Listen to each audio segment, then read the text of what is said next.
Ever wondered what it's like for your soul during this earthly experience? My master guide shared this with me.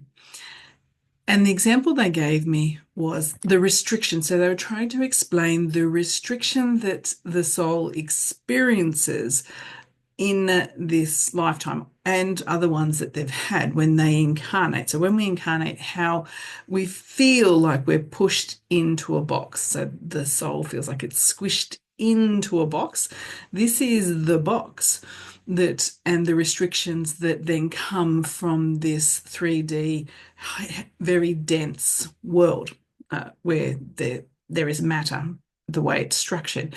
And so they described it as imagining. So they said to me, imagine where you've got all this potential. So think of someone that's highly intelligent with all this capacity to be able to do and think and problem solve and know how to do things.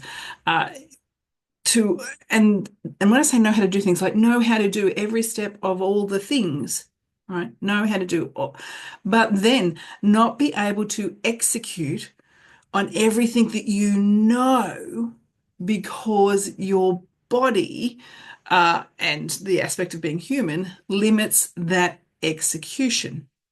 And so they gave me the example, and so forgive me because it's the example that they gave me was uh, they said, reference like a Stephen Hawkins, right? So someone that is highly intelligent, they said highly intelligent, but could not execute on everything that he wanted to, or someone in a similar situation, highly intelligent, but is restricted on the execution of what needs to be executed, what they know how to execute, because their body is creating restrictions based on the fact that maybe it doesn't move the way that other bodies do. So that was the example they gave me. So that's how they feel, like our soul feels here, that it knows all the answers to everything, it knows how to do all the things, but being incarnated as a human is very restrictive because they can't execute all the things that it knows.